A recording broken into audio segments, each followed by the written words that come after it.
it wasn't exactly what I wanted to do for the rest of my life.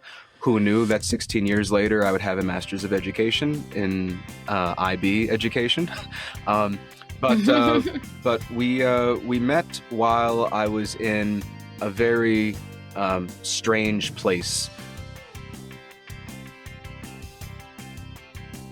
I came to the idea of the play, and we started writing a play. So within this year, while we were pregnant with Crystal, we were also writing the play, which we then put next summer for the Pride, Shanghai Pride.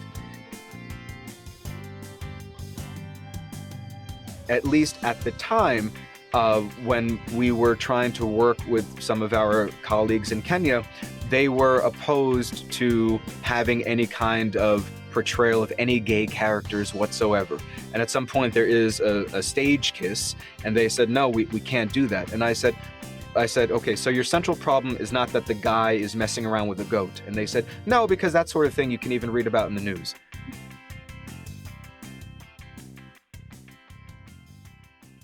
And welcome to the Theatre Art Life podcast. And today we're talking with Jason and Svetlana Lasky.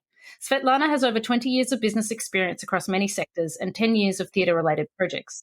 She is an international project manager and businesswoman specialising in marketing, communications, startups, fundraising campaigns, theatre productions and educational initiatives. Svetlana holds a Master of Economics and is currently doing a Masters of Education. She's a mother of 3. Jason is a published playwright, international stage and screen actor, award-winning director, voiceover artist, in-demand workshop leader, guitarist, 16-year teaching veteran and lasagna master. He holds a Master of Education, an MFA in writing for stage and screen, a black belt in karate, and he trained at the Actors Studio Drama School. Building on their life and creative partnership, Jason and Svetlana Lasky are rolling out the Lasky Wellbeing Approach in Armenia beginning April 2023. Welcome to the show, guys. Hello. Greetings.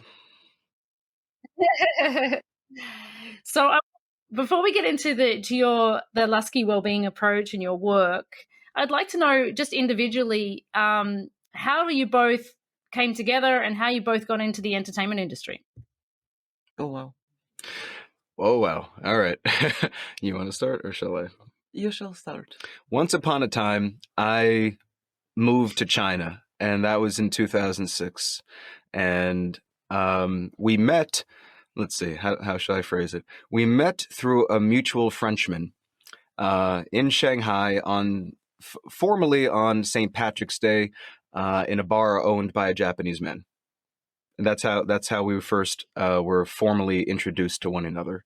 I had been living in and teaching English in Shanghai, and I slowly started moving in the direction of theater exploration, let's say. I had taken some courses, many courses actually, in my first degree back in New York at Binghamton University, and something about theater was very new and very exciting to me. My background had been in anthropology and studying to become a forensic anthropologist, which basically meant I was going to be dealing with death for the rest of my life. But I got turned on to theater, and that started moving me in a more lively and energized direction. So when I moved to Shanghai in 2006, for 1 year, I was just focused on teaching English on Planet China. But in the second year, I started getting antsy about just being in the classroom. And not that I didn't enjoy it, but it wasn't exactly what I wanted to do for the rest of my life. Who knew that 16 years later, I would have a master's of education in IB education? But we met while I was in a very strange place. I don't mean geographically, but I mean life-changing in terms of what I wanted to do, where I wanted to be. We met in 2000, formally in April of 2012, or excuse me, whenever St. Patrick's Day is. So I guess that was actually March of 2012. So at that point, I was working on an exit strategy from China, and I was in the process of putting together what I was going to be dubbing my swan song theater production in Shanghai. which actually just had an anniversary a few days ago. So I put together a project, and And you got into NYU? I had been accepted. Thank you, dear. I had been accepted into NYU's Tisch Asia program, and I wasn't crazy about staying in that part of the world.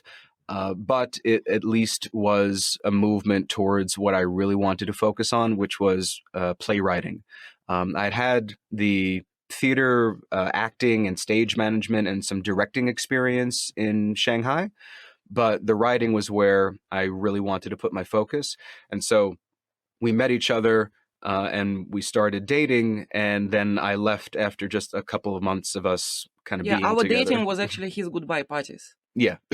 You know how it goes when someone is living in China. Yeah. So yeah. So that's how we met. And that was my context. Yours was a wee bit different from what I recall. Yeah, we have different story of how we met, and we don't know what to do about that.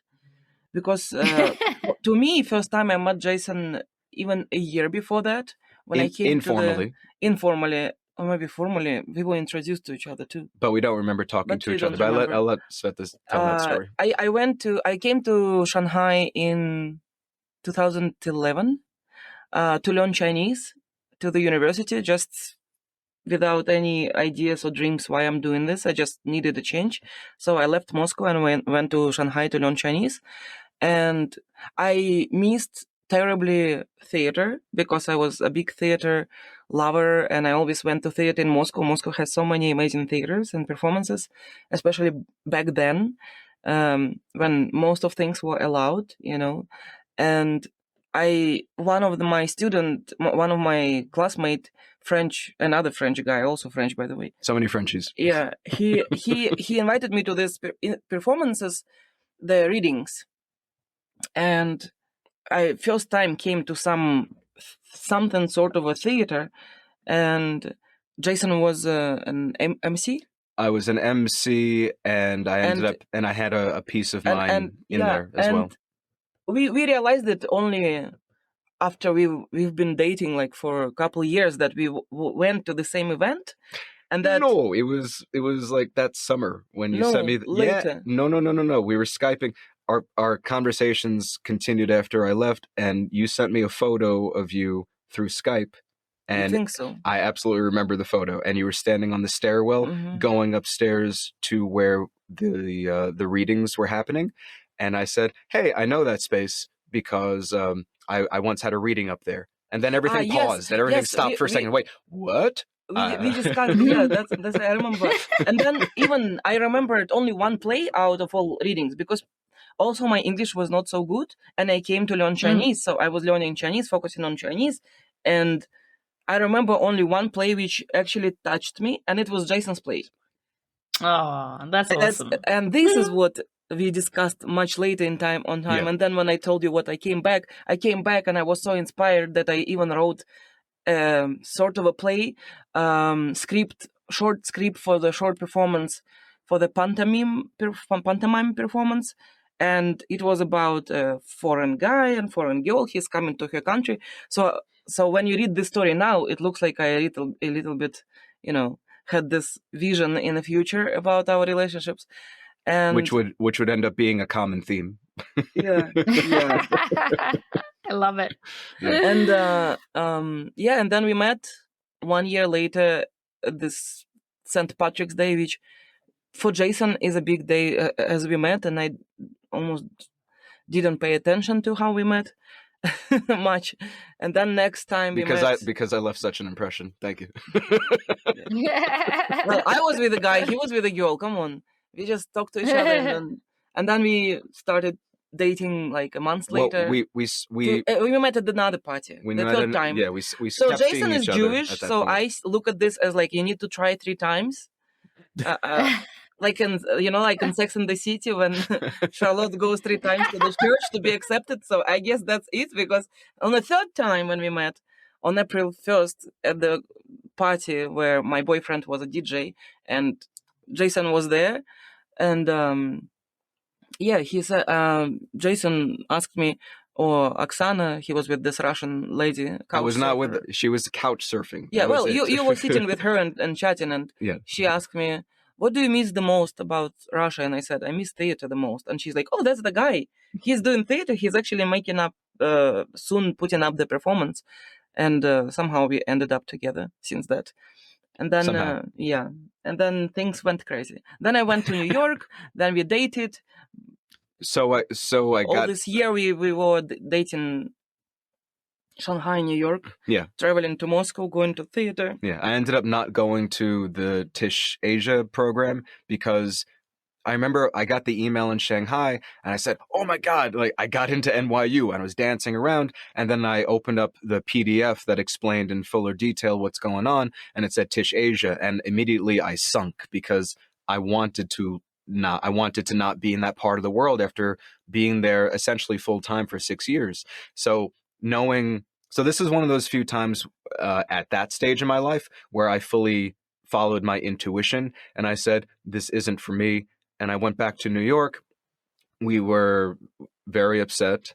Sveta, I think I know you were much more upset than I was at the time of our parting, but we continued Skyping and talking to each other and I got into that actor studio drama school program for writing, which also, because of the structure of their program, offered training in terms of movement, Linklater voice technique, which would be my second time studying it, and Meisner technique. And Meisner technique. The Meisner technique, more of a deep dive into Stanislavski, which I had also studied previously.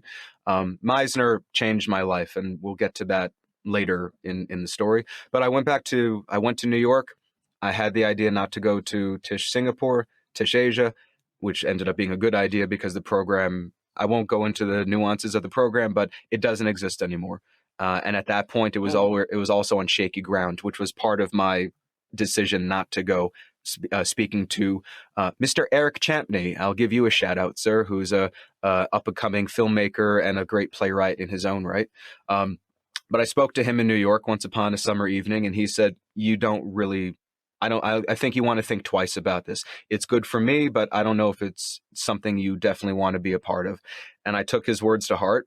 We were talking about it. I said, I'm not going to come to Singapore because Sveta had already come up to the idea that she'll be in Shanghai and she'll just fly to Singapore to see her American boy. And I'll fly up. I'll get a tourist visa to come back to Shanghai.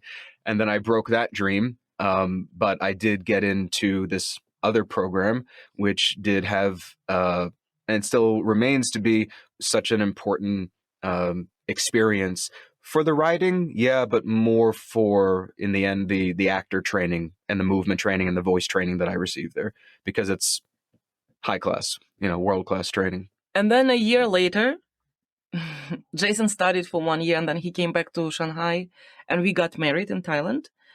And happy 10 years. Happy 10 years anniversaries to us. Yeah. Amazing. And then in summer he needed to stay and make more money. So we made this decision, stay in Shanghai for 1 more year, make some cash and go back. So he took a gap year, or how you call it? I took an official leave of absence from the program. Because of finances, something like this. Yeah. And we were married and we got pregnant with Crystal, which was also our, decision that it's time. It felt like we were so old and we needed to start making babies. We were 30. Now or never. That's That's the age. That's it. Like last moment, last train. And now I'm like thinking, wow. It could be 5 years waiting. Okay. The decision, we have an amazing daughter. And while Jason was working on Shakespeare, he was directing, right? So we came back to Shanghai, we got pregnant, and having been away for a year, coming back with all the training and new knowledge and new sets of skills, I very quickly started getting acting and directing jobs, as well as continuing some stage management that I had done during my first stint in Shanghai. So, and also I started getting more lighting design experience as well. So everything was very organic from what I recall in terms of the evolving nature of my relationship in terms of the quote unquote entertainment industry.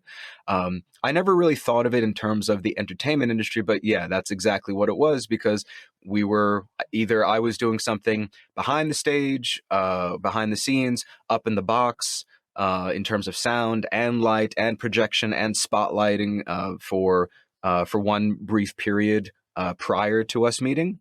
I was working in this place called Ghazni and Kalman's Chinatown, which has since evolved into what's called the Pearl, which has, I guess, a greater longevity about it, because Ghazni and Kalman's Chinatown lasted maybe a year or so. And the Pearl just celebrated their, I think, 6th or 7th anniversary. Shout out to Granto and Frank Bray and the team there. So everything that I was doing and bringing back from the 1 year at the Actor Studio Drama School was immediately put into effect. And yeah, I was directing. I was asked to direct a show called The Complete Works of William Shakespeare, Abridged, Revised. And at that point, we were pregnant with Crystal. And you were preparing for the directing. I was preparing for the directing. And we discussed Shakespeare. I got the play. We went to a park. We sat down with a guitar, and I started reading through, and I said, you know what's great, what's amazing about Shakespeare? All the layers. And there's even a line. Do you know the show? Yes, I do. Okay. So there's one, when layers, right? And I just started getting into the idea. I just started discussing with her, God, I love the layers, the layers of comedy, what these three geniuses did at the Edinburgh Festival, back in the day. And I saw the show when I visited London when I was like 20 years old, near Piccadilly Circus. And it was always like, wow, such a fun show. I would love to direct it one day. And so here was the opportunity, and we're talking about it in the park. And then we went to discuss. And then the brain started doing something. Not the layers. We discussed the women, the men dressed up as women, and all this cross dressing, and. From Shakespeare's time, because there were no women actors, and it was the young boys playing girls. The history of theater, and we discussed it, and we came to. And now a note from our sponsor. The Theatre Art Life podcast is proud to be sponsored by ClearCom. ClearCom is the leader in voice communications for theatre and the performing arts. Call your cues with the simplicity and elegance of ClearCom Intercom Solutions. You can find them at clearcom.com. Go check them out.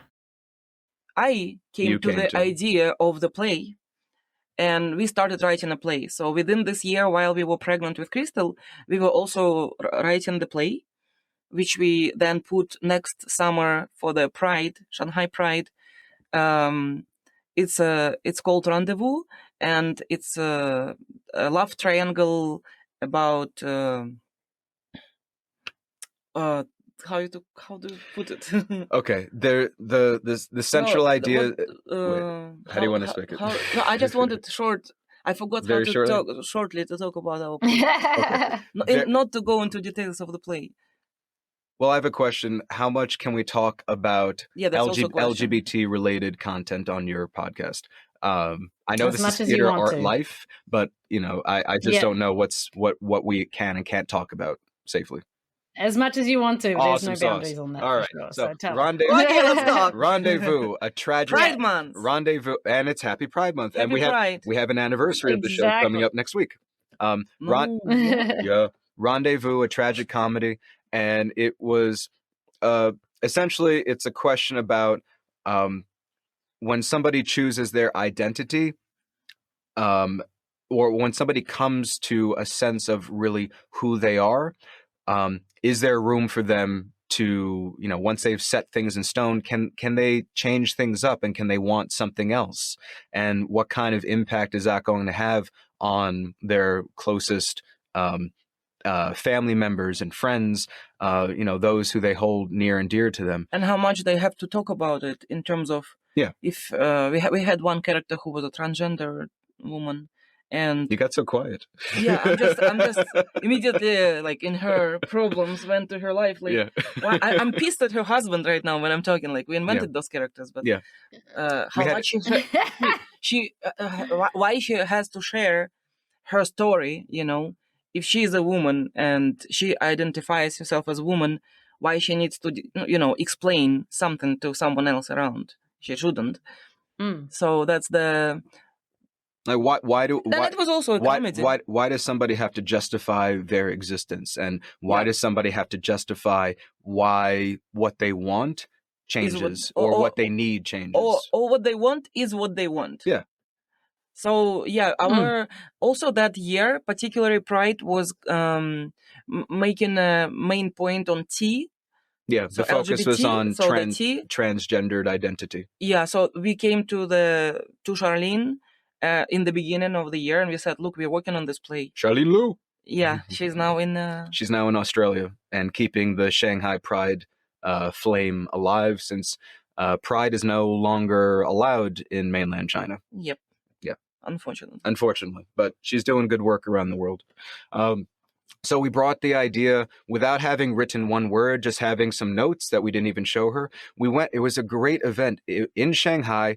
A Hong Konger transgendered woman was speaking about her identity, her experience, her particular journey. And it was at the time where Kate Bordstein's major work. She's a great figurehead in the LGBT and especially the T community. Shout out to Kate. Her work was being published for the first time and translated into Chinese. So this was a huge deal. And there was a public event. Massive. We went to speak. Kate actually appeared in a video saying hello to everybody. And we went ahead and spoke to Charlene and one of her assistants. And we basically sold them on the idea of, hey, we're writing this play and we would love to have it at your Pride event in June. What do you think? And they just said, tell us a little bit about it. We told them a little bit about it. They said, okay, go. Yes. So we sold them on the idea without having written one word. And over the next several months, while we were pregnant with Crystal and going through all those changes and preparing for that baby, we were giving birth to a new play idea. And I remember, Sveta, you were in the hospital, and I was writing the last 2 pages at like some stupid hour in the morning. Well, some other Chinese lady was screaming and giving birth. Well, people were giving birth and screaming and fresh. And he was trying to finish the last pages. I love this he image. Wanted to apply for some grant opportunity. Or And then I was about to give birth, but I didn't give birth that night. It was April 1st. It was April 1st. And then they said, okay, go back and come back later. And it's not happening tonight. We're like, okay. Yeah. And I went and reread what I wrote, and she read what I wrote, and she wanted to divorce me whilst, she was very, very pregnant and about to give birth to her daughter. We worked on this for full pregnancy, and then the last night you just fucked everything up. Yeah, she said it was a piece of shit. He just decided very fast to finish the story, and that didn't even fit the plot. But I know that, to be at night in a hospital when I'm about to give birth and that lady was... It's not the time to review the script. It's definitely not the time to review the script. Yeah, absolutely. Yeah. No. And not to make the finish and last scene, So when we came back, and I had C-section eventually, and my mom came, and we had this, we had to go immediately. We gave birth. I gave birth in April 11th, and the performance was June something teen, June teen 13. Something like June 13 or something like that. Yeah. So we needed to cast already, and we needed to finish, and we needed to. Everything was on us. Yeah. And we needed to. We found the main character, and then she changed to another character, and and Jason had to train Bon Wen, our favorite Bon. Hi Bon. Hi Bon. She is amazing, and she never had acting experience, and Jason had to, for 1.5 months, to train her how to be an actor. But she was so organic and amazing that we wrote the script thinking of her. Yeah.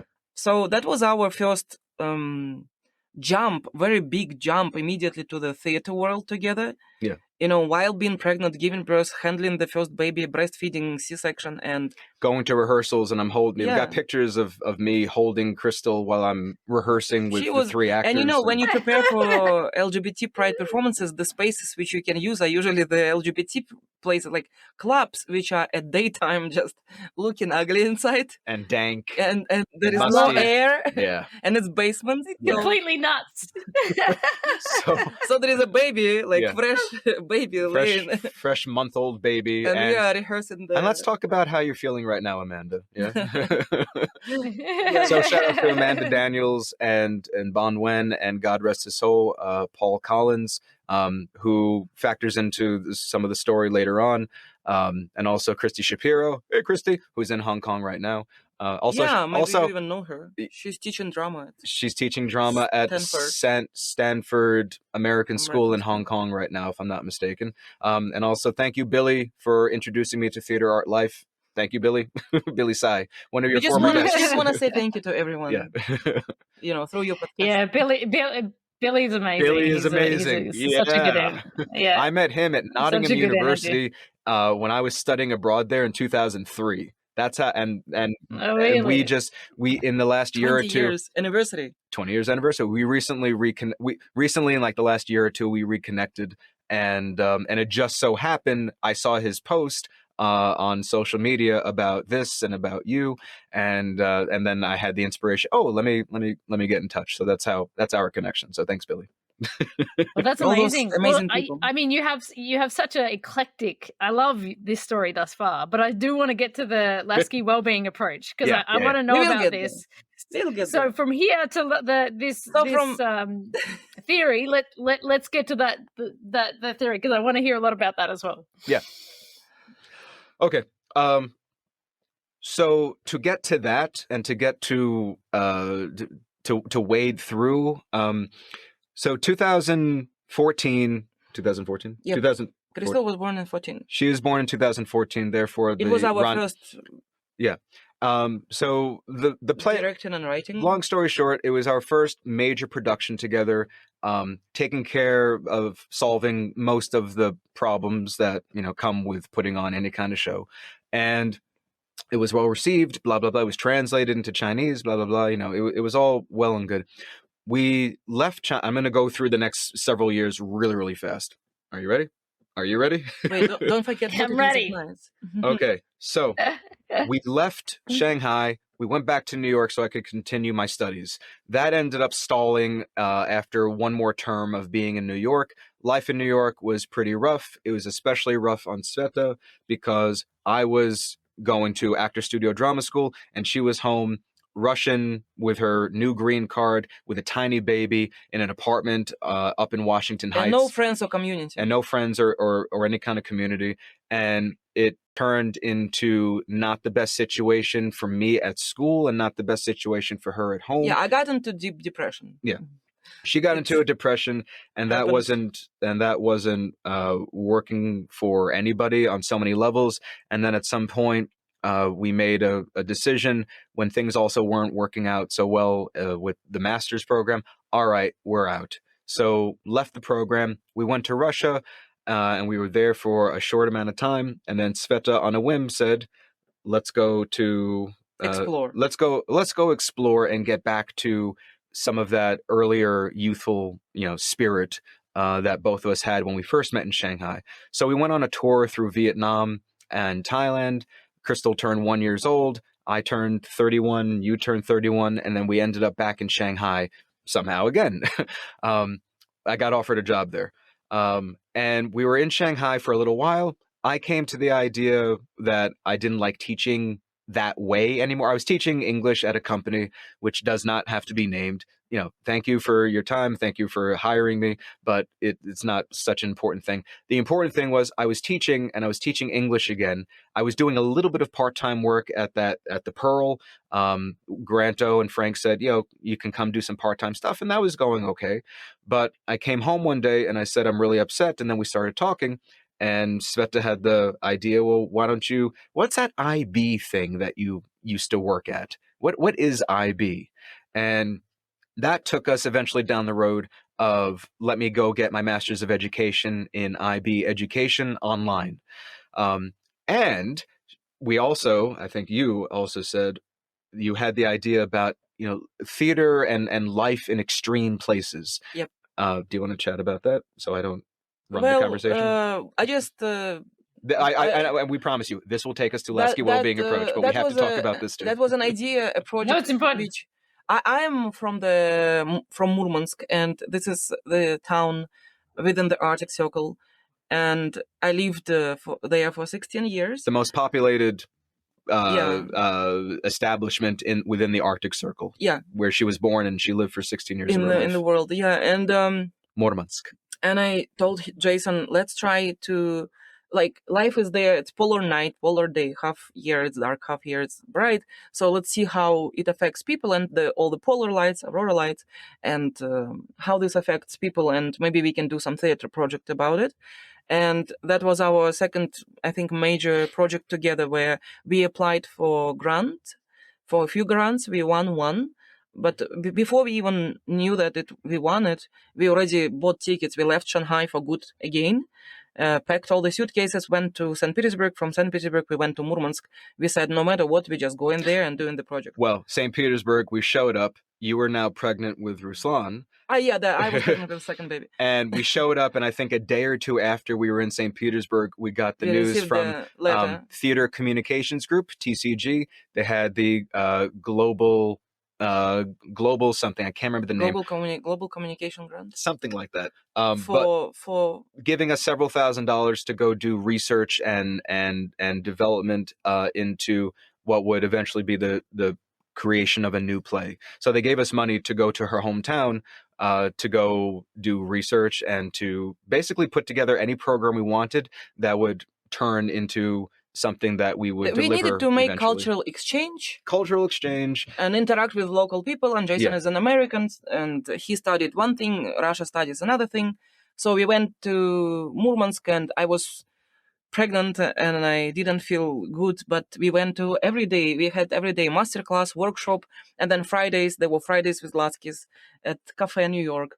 And Anti-Cafe New York. We met people and we discussed their life, and then we taught people from every theater group except one, except the military theater. Except the military theater. They didn't want to deal with American. I wonder why. I'm a nice guy. We did that project, and we came to that project was 40 days of night, because the actual polar night is 42 days long. Then we went, I don't even remember where. We went to America. We tried to give birth to second baby in America. That didn't happen because of... No, we wanted to even go to Latin America. But then Zika virus came. So we had to run away from Zika virus because I was pregnant. Yeah. So we came back to Russia, gave birth to our son, Ruslan. And in the same week that we gave birth, we also I got an offer to go to Nairobi, Kenya, to go teach theater at an international school there. And I said to Sveta, 2 days after Ruslan was born, so about this job in Africa, what do you think? And she had a dream to go live somewhere in Africa one day. I think specifically Tanzania, which is close to Kenya, but not quite. So we accepted the job. This whole time while we were doing this theater project in Murmansk, going to the United States, coming back, I was working on the master's. I fell way, way, way behind while we were trying to figure out, are we going to have an American success story in terms of, where are we going to be? We made it all the way out to Gallup, New Mexico at some point, and we decided, no, this is not working out. We had some crazy ideas and we spent a lot of money. That was okay. We went back to Russia. I was teaching English online. And teaching English online was actually great preparation. Who knew about for what ended up happening with COVID in 2020. So when it came to Zoom classes and things of that nature, using the online school's proprietary program, I got very comfortable very quickly with this kind of dynamic. So I wasn't scrambling when, shit hit the fan, a few years later, where other people were struggling. Like, how do I conduct classes like this? It just so happens, because of circumstances, I was okay with that. So I'm very fortunate, and, thank you to my former employees who were based in Beijing. But we got the job. We went to Kenya.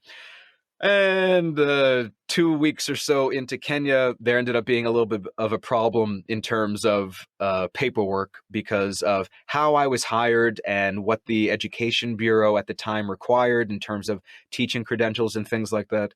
But we stayed in Kenya. We stayed in Nairobi for a year. We tried even to put Shakespeare there. We tried to put on We complete even had works. rehearsals. We had rehearsals with a group of a few well-known theater artists and actors Didn't happen. to put on complete works of Shakespeare there. And then we tried the goat. We tried to do The Goat, or Who is Sylvia, by Edward Albee. And here's a very fun thing. I know you're gonna go into. I know you know I'm gonna go into it, but it's worth mentioning. In Nairobi, are you familiar with Edward Albee's The Goat? No, I don't. No. Long story short, a guy has a relationship with a goat. He falls in love. He falls in love with a goat, and he tries. And this one, cheating on the wife. And he's cheating on his wife with a goat, and it shatters the whole family. And people don't. The essential question there is, the nature of love. And the son comes out as the son. gay. The son is gay. All this acceptance and love. It's a crazy story. Read it. It's very amazing. It's a great, beautiful, crazy story. I don't want to tell you the exact ending, but I do want to say that at least at the time, when we were trying to work with some of our colleagues in Kenya, they were opposed to having any kind of portrayal of any gay characters whatsoever. And at some point there is a stage kiss, and they said, no, we can't do that. And I said, okay, so your central problem is not that the guy is messing around with a goat. And they said, no, because that sort of thing you can even read about in the news. It's kind of happening. It kind of happens there, Sometimes people have sexual relationship with a goat. These things happen, right? There's that joke. But to kiss a guy. But to kiss a guy on stage, like that's off limits. That's what turned off the actor actually not working in this play. Right, and the production ended crazy. up. Yeah, the production ended up going nowhere. Okay, so we struggled in Nairobi, and towards the end of our time there, I got a job working at the Kenya National Theatre, and I took a little bit of a page of our work in Murmansk for the 40 Days of Night project, where we were teaching workshops, and I was taking and channeling a lot of my actor studio drama school training, thanks to Elizabeth Kemp and thanks to Susan Aston. I was taking some of those ideas, mixing them a little bit with my own ideas, and then teaching more or less with a focus on Meisner technique, because Meisner is not something that is studied in Russia on a large scale.